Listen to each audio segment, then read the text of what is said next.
Son las 6:30 de la tarde aquí en los estudios de Forest City de este miércoles. No me acuerdo qué día de octubre estamos, pero si mal no recuerdo es el 18 de octubre.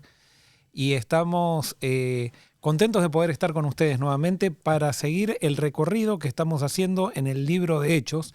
Y acá en la mesa conmigo están Denar y Alex.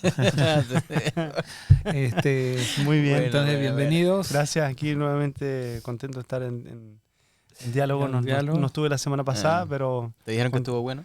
Me dijeron que estuvo muy bueno. Y muy largo. Que estuvo muy largo, porque no sé quién habló mucho, pero... Sí. Pero no, estuvo muy bien y gracias otra vez por invitarme nuevamente a estar aquí en diálogo. Un gusto. Sos Listo parte para del dialogar. equipo. Acá entonces vamos a comenzar. Alex, ¿puedes tener una palabra de oración? Sí, pastor. Oremos. Bendito Dios, gracias por tu amor y misericordia, gracias por esta oportunidad que nos regalas de compartir tu palabra. Te rogamos que tu Espíritu Santo, Señor, descienda sobre nosotros y sobre las personas que comparten con nosotros este estudio. Gracias por toda tu bondad en Jesús. Amén. Amén. Muy bien, hoy vamos a entrar a estudiar la historia de una de las personas, o la persona, podríamos decir así, que más impactó el cristianismo después de Cristo, que es Saulo de Tarso, que se transformó en el apóstol Pablo. Y hoy sin duda vamos a tener muchas cosas para decir, va a haber muchas ideas para dialogar que van a surgir en la medida que vayamos analizando cada versículo. Y por eso vamos a ir a Hechos capítulo 9, versículos 1 al 9. Vamos a analizar esos versículos hoy. Espero que podamos sacar todas las ideas.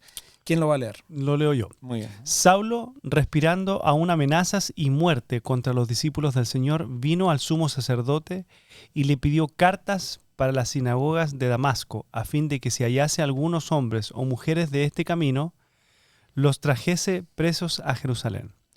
Mas yendo por el camino aconteció que al llegar cerca de Damasco, repentinamente le rodeó un resplandor de luz del cielo. Y cayendo en tierra, oyó una voz que le decía: Saulo, Saulo, ¿por qué me persigues? Él dijo: ¿Quién eres, Señor? Y le dijo: Yo soy Jesús, a quien tú persigues. Dura cosa te es dar coces contra el aguijón.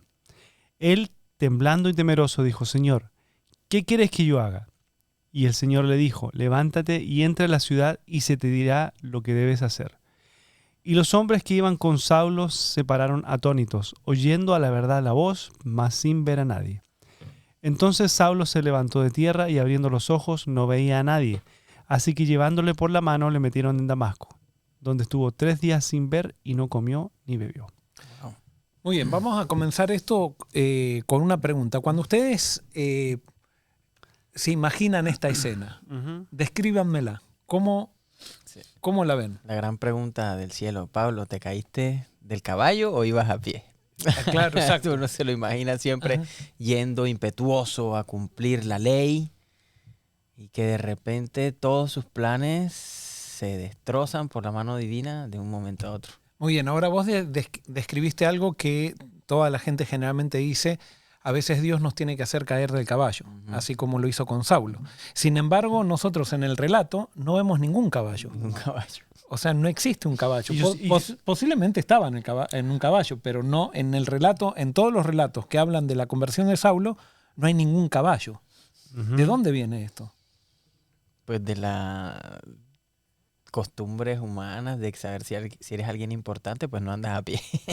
No, ¿saben de dónde viene esto? Viene de los artistas de la Edad Media que pintaban de acuerdo a lo que creían y le metieron un caballo y nosotros entonces tomamos como si realmente fuera un caballo. Esto es importante, lo estoy destacando porque es importante para la enseñanza que vamos a sacar hoy. También, por ejemplo, una de las cosas que siempre se dice, que Eva comió una manzana. Una manzana, Claro. sí. ¿Y de dónde sacamos que es una manzana? Sí. No está en el texto de la Biblia eso. O que Jonás fue tragado por una ballena. O sea, Exacto. es un gran pez, Ajá. pero no una ballena. pero que muchas veces se le dibujó con una ballena, pero no dice específicamente ballena tampoco. Muy bien. O sea, ¿qué es lo que forma eso? La costumbre dentro de las iglesias, dentro de las comunidades religiosas, desarrollamos muchas veces costumbres, no costumbres, sino creencias que no tienen base bíblica. Solo especulación. Que son especulaciones, o quizás desde las figuras que hemos visto, que un pintor trajo a colación, por ejemplo, la figura de Jesús. Generalmente vemos a un Jesús americano, que es lo que vimos de chico y así nos lo imaginamos. Sin embargo, no tiene nada que ver posiblemente con la figura real de Jesús. Entonces, ¿por qué quiero decir esto? Porque muchas veces las comunidades religiosas nos encargamos de tergiversar los hechos como fueron y los damos como si fueran realidades cuando realmente son creaciones del ser humano. ¿No? Y justamente esa va a ser la experiencia de Saulo de Tarso, ¿no? de este Pablo. Ahora vamos a ir analizando entonces los versículos de acuerdo a lo que dicen. Dice, Saulo respirando aún amenazas y muerte contra los discípulos del Señor. ¿Qué lo hacía respirar amenazas de muerte a Pablo? El celo por la religión que él tenía. Muy bien, el celo por la religión que él tenía. Por defender la religión, o sea, él había sido llamado, él se encontraba llamado a ser el caudillo de la defensa de lo que era la religión, contra los insurgentes o lo que... Muy bien. Quizás era sincero en eso, ¿no? Sí, a veces nosotros decimos, claro, Dios lo eligió a Pablo por la sinceridad que tenía. Y sin duda que podría haber sido sincero, pero quizás Dios lo eligió a Pablo porque lo eligió. O sea, porque no hay ninguna razón dentro nuestro para que Dios nos elija. Igualmente no había ninguna razón en Pablo para que Dios lo eligiera por el hecho de que Pablo, si nosotros viéramos a una persona así, nosotros diríamos, es un enemigo a sabiendas de lo que está haciendo. De acuerdo a lo que entendemos, fíjense, él pide cartas. ¿A quién le pide cartas? Al sumo sacerdote. Al sumo sacerdote. ¿Quién era el sumo sacerdote? En ese momento, Anás. Anás era el suegro del sumo sacerdote, era Caifás. Posiblemente Anás ya había muerto porque era viejito cuando en la cuestión de la crucifixión de Cristo, pero Caifás era el sumo sacerdote.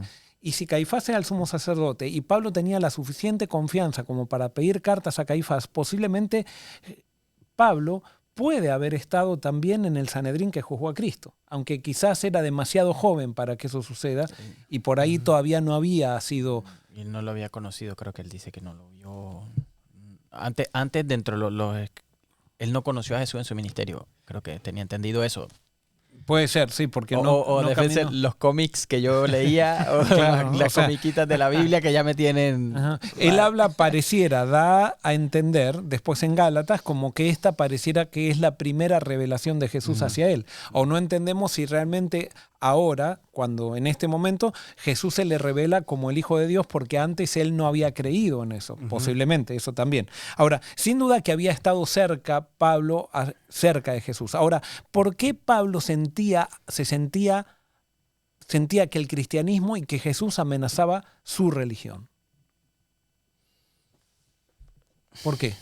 O sea, ¿qué era lo que amenazaba el cristianismo? La ley, el legalismo. Lo que predicó Jesús cambiaba muchas cosas, o sea, Moisés, o sea, las cosas que ellos creían, o sea, habían creído toda la vida, esto lo venía a cambiar todo. Ahora les hago una pregunta. ¿Jesús estaba en contra de Moisés? No. Y les hago otra pregunta. ¿Jesús estaba en contra de la ley? No. ¿Jesús estaba en contra del santuario? No. ¿Jesús estaba en contra del mensaje de salud? No. Entonces, ¿qué cambiaba Jesús? Cambiaba la forma que tenían la gente de ver eso. Se concentraban más en el rito en sí que en el pacto de las cosas. Y además les quitaba poder a ellos. O sea, todo lo que era, o sea, que se bautizaran 5.000 personas o que se entregaran 5.000 personas y que vieran a esto que ellos mismos habían crucificado, o sea, mandado a crucificar a Jesús y ahora que este movimiento seguía y no paraba, porque ellos pensaban que este movimiento iba a parar cuando Jesús fuera crucificado y se iba, pero al final creció y siguió creciendo y se siguió multiplicando. Ahora, recién decíamos que, por ejemplo, Jesús no estaba en contra de la ley, no estaba en contra del santuario, no estaba en contra del mensaje de salud, no estaba en contra de nada de lo que el judaísmo enseñaba. Sin embargo, ¿qué fue lo que hizo Jesús? Jesús puso un énfasis diferente en esos mismos elementos que la religión no tenía. Ahora, siempre que aparece Jesús en escena, no cambia, no anula la religión pasada, sino que le da un énfasis diferente y le da una forma diferente a la religión. ¿Y eso qué hace con la gente que está en esa religión? La confunde. La confunde, la enoja. Fíjense que a tal punto que dice que Pablo respiraba amenazas y muerte contra los discípulos del Señor. O sea, tenía una ira Pablo que lo estaba impulsando a hacer todo lo que hacía. Eso es exactamente lo que pasa hoy dentro del cristianismo. O sea, cuando se predica a Cristo como Cristo realmente es y como se muestran los evangelios, ¿cuál es la reacción generalmente en las iglesias cristianas? No me quite las costumbres que yo ya tengo. Exacto, es como que la persona que predica a Cristo o que está levantando a Cristo la acusan de estar cambiando la religión y de ver una amenaza. Cuando Cristo siempre es río de agua viva, o sea, Cristo siempre es fresco, nunca es algo... Pero ¿qué pasa? Cuando nosotros nos entramos en las comunidades religiosas, las comunidades religiosas tienden a estancarse porque no quieren seguir descubriendo una verdad que continuamente me hace pensar. O sea, muchas veces nosotros nos enquistamos en las comunidades religiosas por una, ¿cómo podríamos decir? Una reticencia a pensar por nosotros mismos. Es que es lo más cómodo. Es lo más es cómodo. Más fácil que te diga, mira, esto, y en esto vas a creer. O sea, estudia, pero estudia en base a esto. Y es lo más fácil. O sea, nos encanta ponernos un uniforme para sentirnos aceptados y que todos estamos en lo mismo. ¿No? Y entonces eso es lo que hacen muchas veces las iglesias cristianas, que cuando hacen eso pisotean el espíritu del cristianismo pensando que están realmente siguiendo el cristianismo. Eso es lo engañoso de eso. Pero entonces es más fácil ponerse un uniforme, es decir, todos los que tenemos este uniforme externo pertenecemos. Y cuando me refiero a uniforme externo me estoy refiriendo a costumbres, creencias o como le queramos llamar. Pero entonces es muy fácil decir, nosotros estamos unidos por cosas externas. Sí. Entonces cuando definimos nuestra identidad por esas cosas, estamos mal. Ahí es donde, porque si entra alguien como Jesús que empieza a redefinir muchas de esas cosas, es como que me están quitando mi identidad. Y ellos sentían que le estaban quitando la identidad, porque Moisés era la base, o sea, y decían que Jesús estaba... Estaban tirando abajo, que estaba en contra de Moisés, que estaba en contra del santuario, que estaba en contra de la ley, que estaba en contra... O sea, que estaba en contra de todo. Y Jesús no estaba en contra de nada, sino que él venía a mostrar la religión en su esencia. Cuando nosotros, esto, a ver... puede ser que me lo desafíen y no sé, pero cuando nosotros hacemos énfasis en la religión externa es una manera de perder la libertad. Pastor, y no solo le pasaba a Pablo en ese momento que él quería defender lo que él tenía, ¿cierto? Miramos que los discípulos llegó un momento donde se acercaron a Jesús y le dijeron, mira, y hay unos que están enseñando y que en tu nombre y que también hacen estas cosas y nosotros queremos prohibírselos, ¿cierto? O sea, como que si no somos nosotros los autorizados, los que somos de cierta manera empoderados para hacer las cosas, nadie más puede hacerlas. Ya, y ya ese problema no solo tenía Pablo, los mismos discípulos andando con Jesús también tenían ese problema de querer institucionalizar y oficializar siempre las cosas y el cristianismo. Cuando damos libertad, como la que daba Cristo, el ser humano deja de ser el centro. En cambio, cuando nosotros uniformamos, generalmente hay un grupo de gente que se pone en el control para decir cuál es el uniforme y entonces eso le da una autoridad para controlar. Jesús no hacía énfasis en las dos cosas externas, hacía énfasis en la esencia. Y la esencia, eso lo podemos analizar en la Biblia, no lo vamos a analizar hoy, pero en la esencia muchas veces, de acuerdo al contexto, se manifiesta en formas diferentes. O sea, es más, cuando yo tengo la esencia y cuando estamos unidos por la esencia, puede ser que en cierto lugar esa esencia se manifieste de una manera y en otro lugar se manifieste de otra. Para eso hay que pensar, hay que tener una relación con Dios, hay que estar en el Espíritu para determinar en qué forma se tiene que manifestar para la gloria de Dios la esencia o un principio o el principio del Evangelio. Y a la final ese se convertiría en un buen uniforme. Por ejemplo, mi esencia es Cristo, por ende voy externamente a irradiar a Cristo, y si la esencia tuya es Cristo, también irradias a Cristo, pues al final todos tendríamos eso en común. Claro, ahora, cuando Cristo es la esencia, vamos a poner el ejemplo de la vestimenta. ¿no? Cuando Cristo es la esencia, yo si voy a la India con Cristo me voy a vestir de una manera, que si vengo acá a Estados Unidos me visto de otra manera, si voy a un lugar me voy a vestir de una, pero cuando Cristo no es la esencia decimos todos tienen que usar siempre, suponete, camisa blanca con una corbata negra. Y entonces donde vayamos, sea la India, sea todo, y entonces cuando nos ponemos todos la camisa blanca con la corbata negra, nos sentimos parte. Y como nos distinguimos, nos sentimos, cuando nos juntamos muchos, nos sentimos como orgullosos de que tenemos algo que los demás no tienen.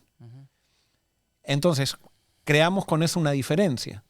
La primera vez que yo, digamos, cuestioné eso de jovencito era que fui a Medellín y Medellín es frío, o en esa época era más frío, ahora es más o menos. La gente se podía poner chaquetí, que el traje, que la corbata, y bien porque era frío, pero luego veníamos a la costa y veíamos la gente con la corbata, la camisa, en un sábado a plena luz del sol de mediodía.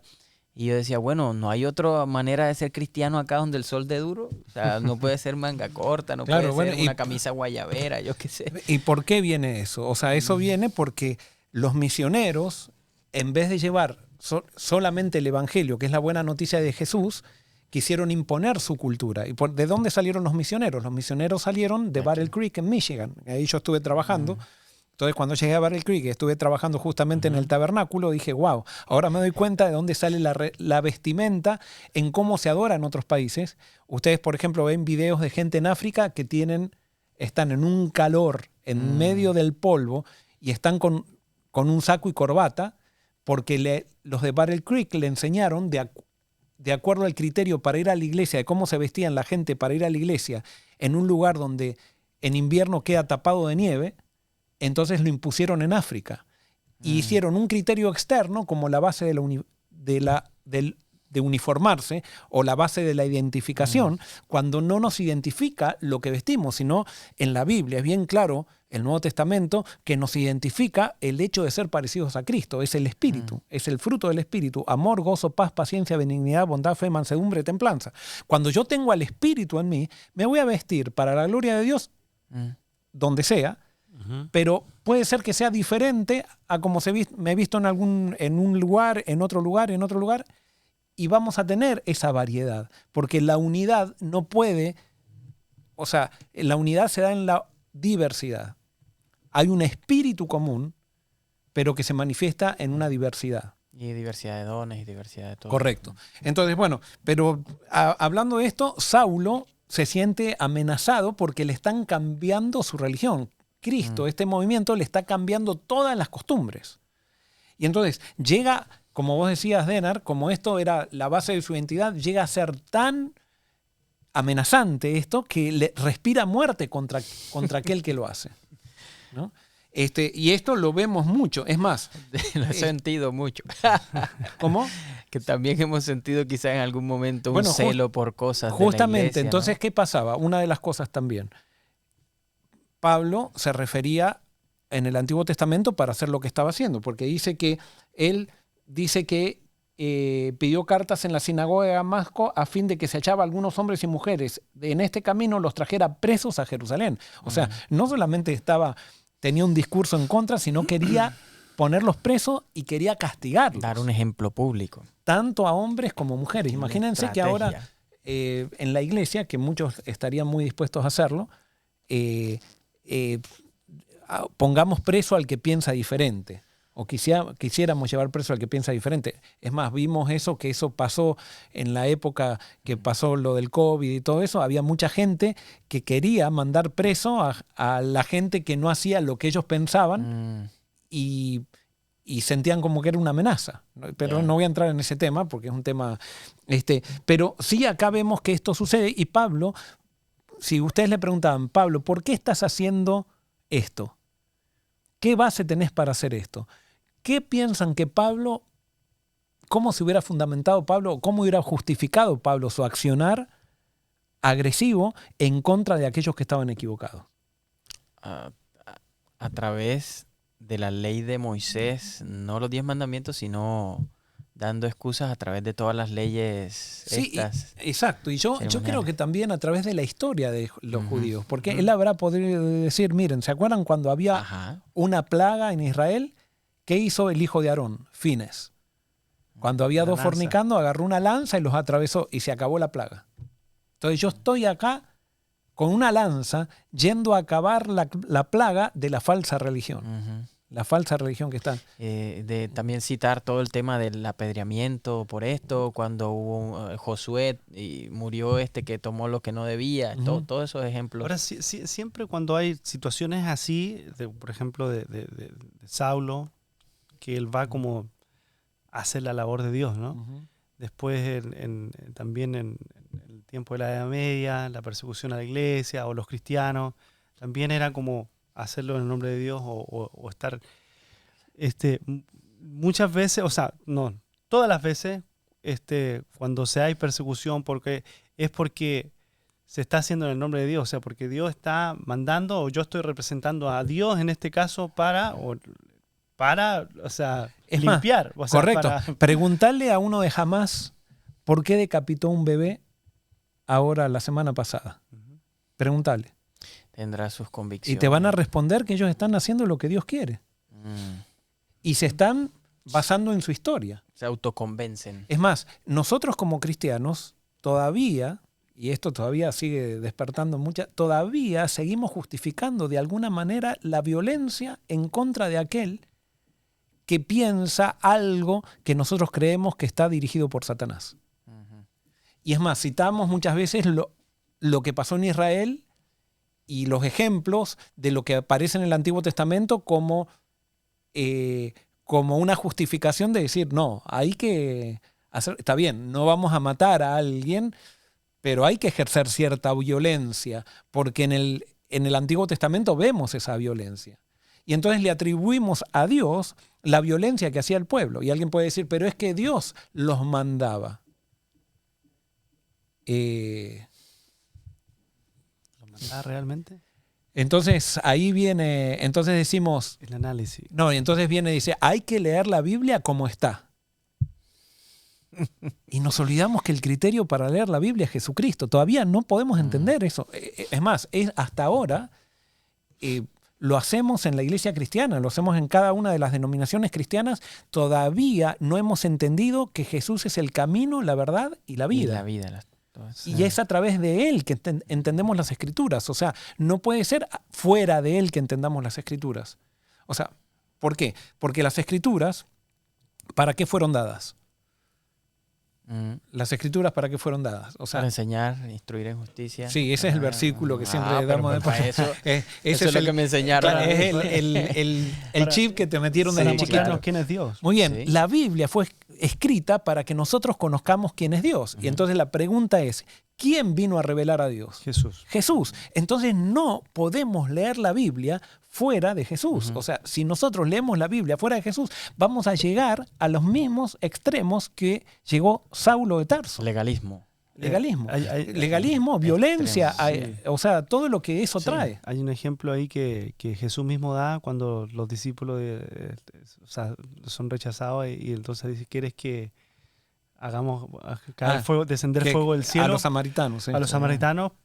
Que es lo mismo que pasó, o sea, en el Antiguo Testamento. En la historia del y- Antiguo Y Testamento. entonces ellos dijeron, bueno, vamos a hacer la labor de Dios y vamos a hacer lo que Dios hizo antes. Di que se descienda fuego del cielo. Y Jesús le dice, ustedes no han entendido nada. Exacto. O sea, Ustedes, ¿de qué espíritu son? Les dice Jesús. Claro, o sea, y ahí se ve claramente, o sea, que no podemos leer, o sea, literalmente, o sea... O sea, no podemos justificar nuestras actitudes con las historias de la Biblia porque la Biblia no fue escrita para enseñarnos historias que nosotros vamos a seguir sus ejemplos, sino que la Biblia fue escrita para que nosotros conozcamos quién es Dios. Entonces, Juan 1.18 dice que nadie vio a Dios jamás, pero Jesús es el que vino a revelarlo, el único que lo ha conocido. Y después Pablo dice en Hebreos 1.1 al 3 que Dios nos habló de diferentes maneras, pero ahora nos habla a través del Hijo, quien es la semejanza del Padre. Entonces, no podemos leer la Biblia con otro criterio que no sea Jesús. Pero nosotros hemos utilizado un criterio que es bueno, no digo que no es bueno, pero no es suficiente. Decimos, la Biblia se interpreta a sí misma. Entonces agarramos un versículo acá, un versículo allá, lo juntamos y con eso hacemos una doctrina. Y es por eso que hay tantas iglesias.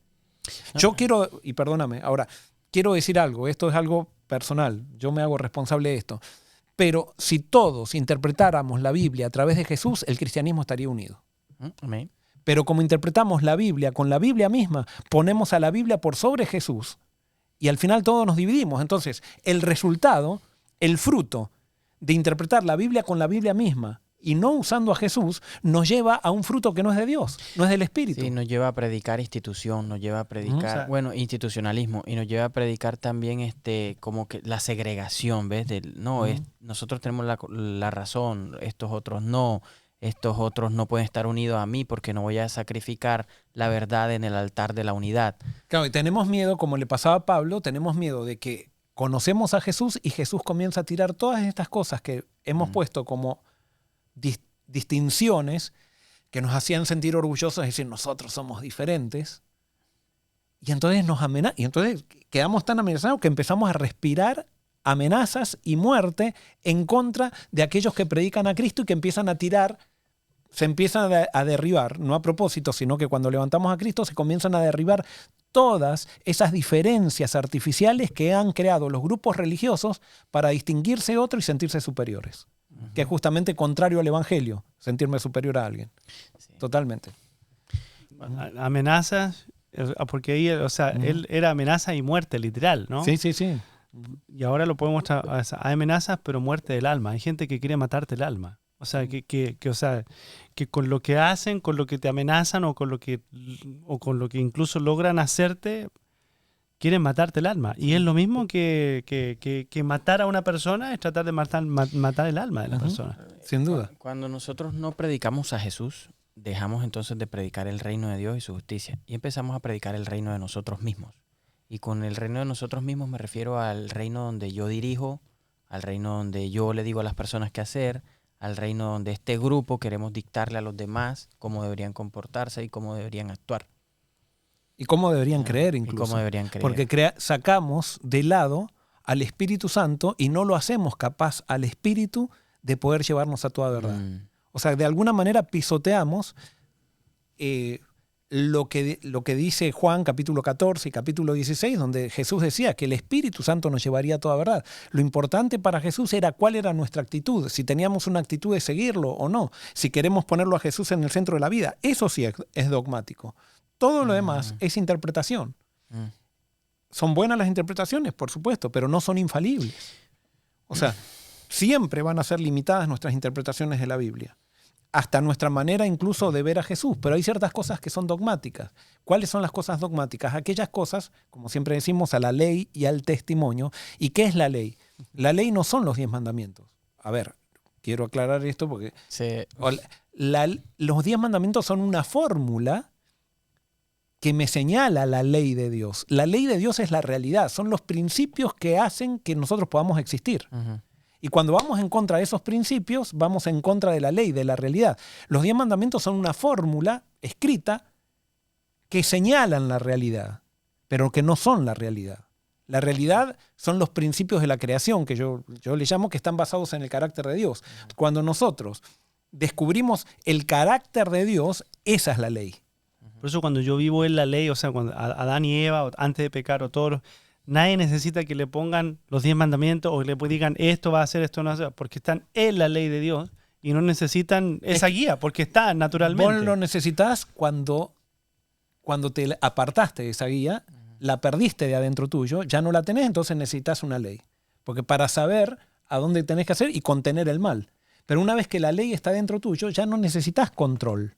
Y por eso Pablo lo dice, y lo dice toda la Biblia, Jesús lo va a entender, que cuando estamos en Cristo, en el Espíritu hay verdadera libertad. No puede haber control.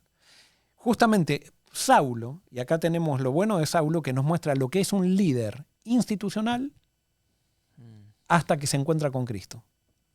Y cuando se encuentra con Cristo, se da vuelta. O sea, es otro, es Pablo, ahora es el mismo, ¿no? Claro. Pero ahora es Pablo que cuando se encuentra con Cristo y conoce a Cristo, le cambia su visión de la religión, le cambia su visión de la iglesia, le cambia su visión de todas las cosas.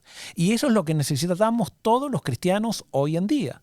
Ahora, cuando eso suceda en las iglesias cristianas, un cambio de mente, cuando eso suceda en las iglesias cristianas, va a pasar lo mismo que le pasó a Pablo. O sea, vamos a encontrar Pablos que se sienten amenazados porque le están quitando su identidad para poner ahora su identidad en Cristo. Y mientras estamos en ese camino, en esa transformación de pasar nuestra identidad de cosas externas, de una institución religiosa, de esas cosas artificiales que hemos creado, para pasarla a identificarnos en Cristo, hay un momento de confusión y transición, que es también decir, pero ¿cómo? Yo antes me sentía tan seguro y ahora me siento tan inseguro mientras estoy pasando por esta transición. Y por esa inseguridad pensamos que estamos yendo por un mal camino, cuando realmente estamos entrando al reino, ¿no? Ahora, cualquier persona que persiga, sea de la forma que sea, no es de Dios. no es de Dios. O sea, está guiada por Satanás. Totalmente. Y a veces decimos, no, yo no persigo a nadie, pero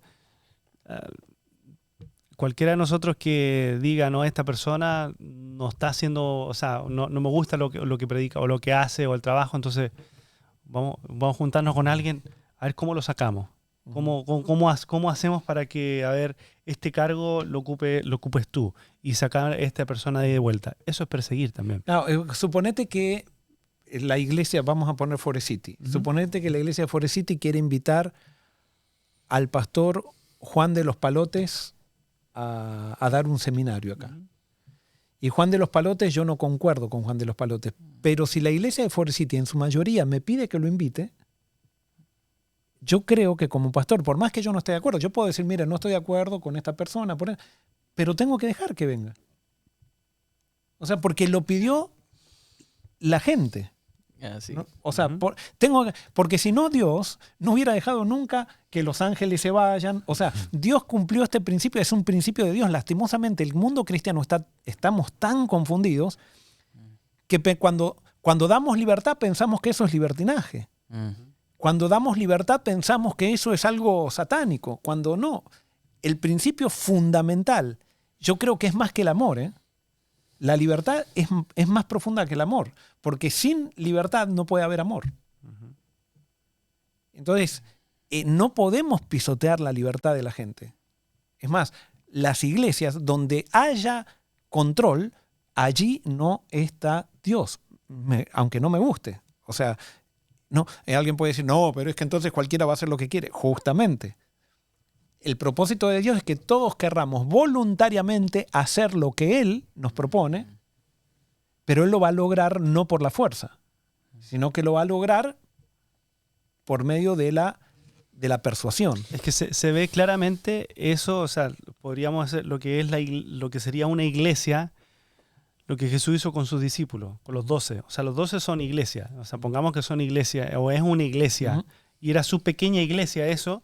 Y él nunca controló a Pedro, que se le salía la cadena, como puede decir. Nunca controló a Judas, que él sabía que Judas robaba, todo.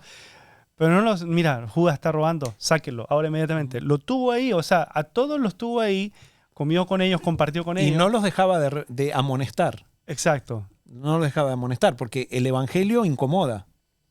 Pero dejó que cada uno elija su destino. Y les dio la libertad a eso, pero los formó, les enseñó, los amonestó, pero nunca los echó. Es que... ni tampoco los controló. Y entonces alguien dice, no, pero la disciplina en la iglesia sí es necesaria, la disciplina, pero la disciplina siempre es con tiene que ver con una cuestión de restauración y de consenso, si podríamos decir así. O sea, tiene que ver un poco, no vas a echar a alguien, pero vos podés considerar a alguien que quizás no es de la iglesia, pero con eso no lo vas a echar. Es que cuando miramos el evangelio de esta otra forma, de cómo Jesús nos mostró el evangelio, la persona que quiere hacer lo que ella quiere, finalmente va a ser tan grande el choque que se va a ir sola. Es que cuando vos no estás predicando a Cristo necesitas el control. Porque cuando estás predicando programas, necesitas el control porque las personas están ahí y no saben por qué están. Entonces necesitas el control. Cuando estás predicando a Cristo, Cristo incomoda. Y el que quiere estar con Cristo va a seguir, y el que no quiere estar va a llegar un momento que se va a ir. Le va a incomodar tanto que Exacto. No soporto. Esto no es para mí. Quiero otro lugar donde yo esté cómodo, donde Exacto. me digan lo que tenga que hacer, donde O simplemente donde yo haga lo que yo quiera hacer y nadie me diga lo que yo tengo que estar haciendo. Exacto, están en los dos extremos. Un lugar donde se enfuerza las cosas que yo ya logré, que me son fáciles de cumplir, que puede ser, por ejemplo, la manera de comer, la manera de vestir, es fácil eso. Esto son todas cosas externas que si me las propongo. Y después está el otro extremo que dice, o sea, Cristo me ama y yo hago lo que se me antoja con tal de estar con Cristo. Y sí, uno tiene que hacer lo que se le antoja, pero Cristo te ama cuando estás con Cristo, Cristo te lleva a los parámetros de su reino. No es que Él viene a los parámetros de tu reino, sino que Él, por medio del Espíritu, te lleva a los parámetros de su reino y siempre hay crecimiento hacia Cristo cuando estoy en Cristo. ¿Se entiende? Sí, sí, claro. Entonces, fíjense que acá aparece por primera vez el nombre que se le daba al cristianismo. Y esto aparece varias veces en Hechos. En el versículo 2 dice, el camino. Y le pidió cartas para las sinagogas de Damasco a fin de que se hallaba algunos hombres o mujeres de este camino los trajera presos a Jerusalén. O sea, antes del cristianismo llamarse cristianismo, le decían el camino. Y eso, cuando se habla de un camino, ¿qué es lo que este nombre, qué era lo que estaba tratando de transmitir? Que camino a la vida. Era un peregrinaje, era un camino y estaba basado en seguir a una persona por el camino. Eso era discipulado. Entonces tenía un énfasis muy diferente al énfasis que tiene ahora el cristianismo occidental, ¿no? Porque el cristianismo occidental, para nosotros la iglesia es una institución religiosa que se define por doctrinas. Eso era lo que era para Saulo la religión. Las creencias, santuario, ley, todo lo demás. Y ahora resulta que se encuentra con una persona y si bien esa persona no anula eso, cambia el énfasis de cómo se maneja todo esto. Entonces, ¿cómo sigue? Dice en el versículo 3, pero yendo por el camino aconteció que al llegar cerca de Damasco repentinamente lo rodeó un resplandor de luz del cielo y cayendo en tierra oyó una voz que decía, Saulo, Saulo, ¿por qué me persigues? Es interesante porque Saulo, va a perseguir a los hijos de Dios y resulta que Jesús lo viene persiguiendo a él. Ese es el evangelio. Nunca nosotros elegimos a Dios por nuestra propia iniciativa. La fe es una respuesta. Es una respuesta de lo que hizo Dios por nosotros o de la manifestación de Dios a nosotros, de la revelación de Cristo a nosotros. Y es interesante, fíjense cómo dice, Saulo, Saulo, ¿por qué me persigues? Ahí cuando habla Jesús, ¿cómo lo ven ustedes? O sea, ¿qué transmite esta frase? ¿Por qué Saulo, Saulo? ¿Por qué repite 2 veces Saulo, Saulo? Está tan concentrado como cuando le dijo a Abraham, detente, no mates al niño. Él estaba concentrado tanto en su misión y convencido, pienso yo, de que lo que estaba haciendo era lo correcto, que el Señor tiene que llamarlo y llamarle su atención completa. Muy bien, sí. Yo lo veo como que ya te he llamado tantas veces, así, Saulo, Saulo, o sea, es como que ya no sé qué más mostrarte, que tengo que ir yo a ti, o sea, ya no me queda otra. O sea, así lo veo yo. Bueno, justamente los eruditos dicen que esta frase está construida sobre emociones, o sea, muy fuertes, pero no emociones autoritarias, sino emociones como diciendo, Saulo, Saulo. Y entonces en ese ¿por qué me persigues? Hay un tono de tristeza. O sea, ¿hasta cuándo, Saulo, vas a seguir empecinado en tus ideas en vez de dejar que tus ideas sean transformadas por mí? Y entonces, ¿qué responde Pablo? ¿Quién eres, Señor? Muy bien, ¿quién eres, Señor? Y esta frase es fundamental. Es para el Nuevo Testamento y para toda la Biblia. Esto es fundamental, esta frase que dice Pablo. ¿Quién eres, Señor? Y fíjense, Filipenses 3:10. ¿Quién lo quiere leer? Filipenses 3:10. Pablo después nos da a entender, ya habían pasado varios años después de este encuentro de Pablo con Jesús. Y fíjense lo que dice Pablo después de varios años. ¿Qué dice? A fin de conocerle y el poder de su resurrección y la participación de sus padecimientos, llegando a ser semejante a él en su muerte. Muy bien, Pablo está hablando ahí de su conversión y entonces dice que su conversión fue a fin de conocer a Jesús. Y él, después de varios años, todavía sigue en su propósito de conocer a Jesús. Es tan desafiante Jesús. Es tan amplio conocer a Jesús que no puedo decir, conocí a Jesús hace 3 años. No, estamos conociendo a Jesús. Y cada revelación de Jesús trae en nosotros una nueva dimensión que antes no habíamos descubierto. Cada dimensión de Jesús. Ujú. Entonces, qué lindo si esa fuera el peregrinaje, el camino de cada iglesia local y de cada individuo. Entonces Jesús se presenta y ¿qué le dice?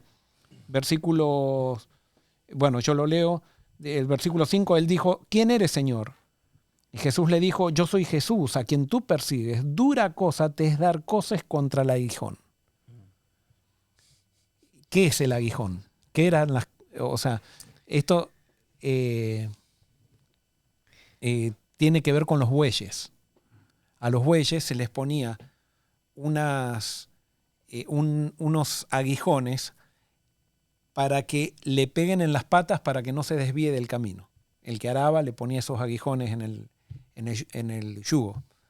Entonces, así no se desviaba. Cuando le pegaba, entonces, pero había bueyes que no querían ir derecho y entonces continuamente se estaban pegando contra el aguijón. Entonces, Dios le dice, hace mucho te estoy llamando, hace mucho me estoy revelando y sigues empecinado en dar cosas contra el aguijón. Hace tiempo te puse el camino y cosas para que no te desvíes y tú te sigues dando contra eso. Ahora, yo le hago una pregunta ahora a todos los cristianos que están viendo.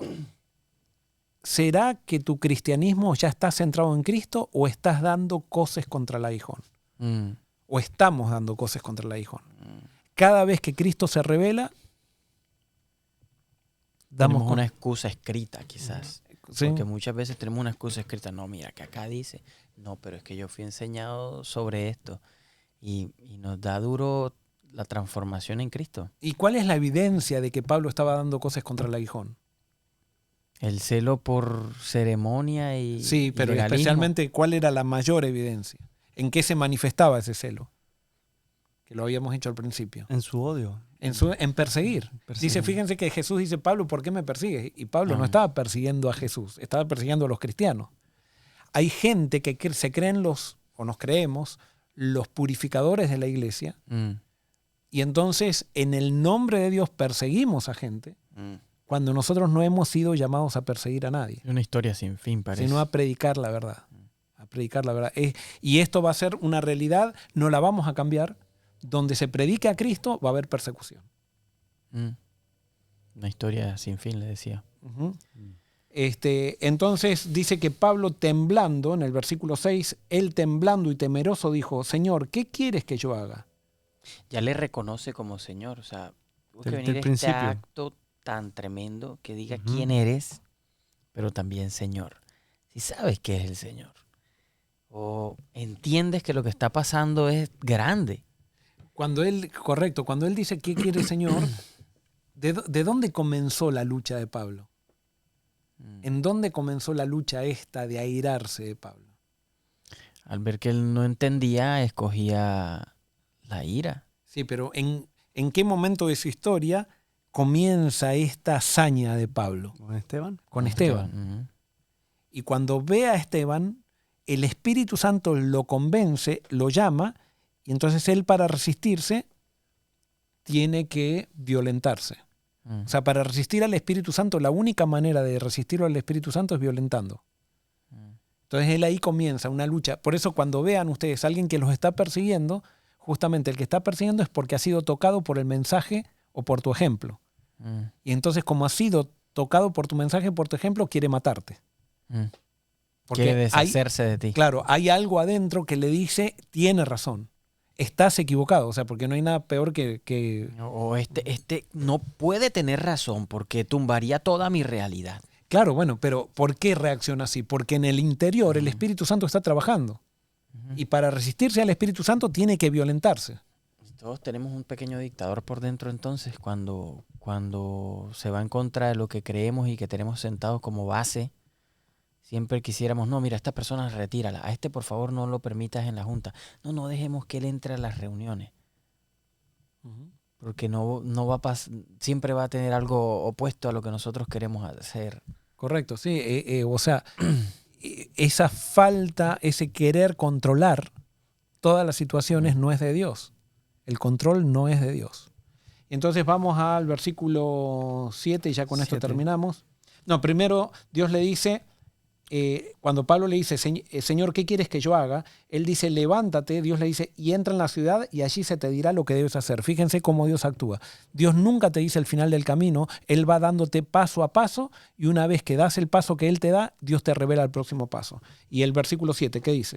Y los hombres que iban con Saulo se pararon atónitos, oyendo la verdad la voz, mas sin ver a nadie. Seguí hasta el 9. Entonces Saulo se levantó de tierra y abriendo los ojos no veía a nadie. Así que llevándole por la mano, le metieron en Damasco, donde estuvo 3 días sin ver y no comió ni bebió. Muy bien. Pablo, que se las daba de saber y de tener una visión muy buena, Chao. o sea, la revelación de Jesús le hizo cerrar los ojos. Y fue tan potente la revelación de Jesús que hasta penetró con los ojos cerrados. Porque dice que cuando Jesús se le apareció, era mediodía. Después Pablo lo dice. Imagínense un resplandor en mediodía, en Medio Oriente, que es prácticamente no hay nubes. O sea, en el momento más claro del día, se le aparece a Jesús de una manera más clara que el mediodía. Y lo deja ciego. Eso es lo que hace Jesús. Nosotros cuando tenemos una revelación de Jesús, Jesús nos deja ciegos con respecto a lo que veíamos antes para entrar en una nueva visión. Y eso se llama arrepentimiento, cambio de visión. Y ahora Pablo necesita estar ciego para poder ver, entender lo que había sucedido y estar en meditación allí durante 3 días sin ver. Sin comer. Sin comer ni beber.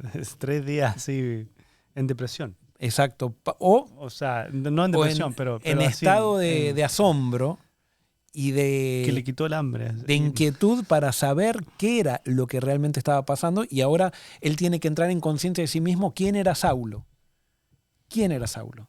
Y él tenía que llegar a la conclusión de que Saulo, ese líder, que era un líder que estaba teniendo mucho éxito, no era un líder, era un dirigente realmente, un dirigente que estaba teniendo mucho éxito en el aparato institucional, no era el líder que Dios quería. Y ahora tenía que transformarse en Pablo, donde ya iba a perder el escritorio, iba a perder la oficina, iba a perder el favor de los hombres. El favor eso de llegar al sumo sacerdote y que le dé cartas, porque ahora se iba a transformar simplemente en un cocedor de carpas, porque ahora iba a ser despreciado por todo el mundo. Justamente ese es el llamado de Dios muchas veces, que a veces nosotros no lo queremos aceptar por las consecuencias mundanales que trae, que nos afecta nuestro entorno, nuestra seguridad, para entrar en una vida de fe y de renuncia para preparar camino para el encuentro con Dios. Así llegamos al final de esta parte, y el miércoles que viene vamos a seguir entonces con esta historia de la conversión de Saulo, para entender que posiblemente la persona más recalcitrante con una revelación de Jesús se puede transformar en el apóstol más influyente. Vamos a terminar con una oración, Denner, creo. Seguro, Sí. seguro. Señor, te damos gracias por este programa, por esta oportunidad que hemos tenido de estudiar más de ti y de poder conocer esta historia un poco más profundamente, para saber cuánto tú nos amas, la libertad que nos das, y que no hay nada mejor que servirte en amor y en libertad. En nombre de Jesús. Amén. Amén. Muy bien, los esperamos entonces el miércoles que viene en Diálogo Abierto, pero seguimos con nuestros programas El Secreto de la Vida cada mañana, El Secreto de la Vida Express, la meditación corta para empezar bien su día. Esta viernes tenemos programa especial. Tenemos un programa especial, sí, este viernes tenemos la entrevista de Eliezer con el pastor Ponce. Qué buena. Muy bien. No se la pierdan. Sí, ¿quién era Eliezer? Eliezer era un muchacho que estaba dedicado al satanismo, y Dios nos dio la oportunidad, el privilegio de conocerlo, y él se bautizó aquí. Realmente nosotros no tuvimos mucha participación en su proceso de conversión, simplemente lo pudimos recibir, y él está en este momento uniéndose al movimiento para poder levantar a Cristo, y entonces ustedes van a escuchar algunos detalles más este viernes sobre la historia de él, que es muy interesante, de lo que Dios ha hecho en su vida.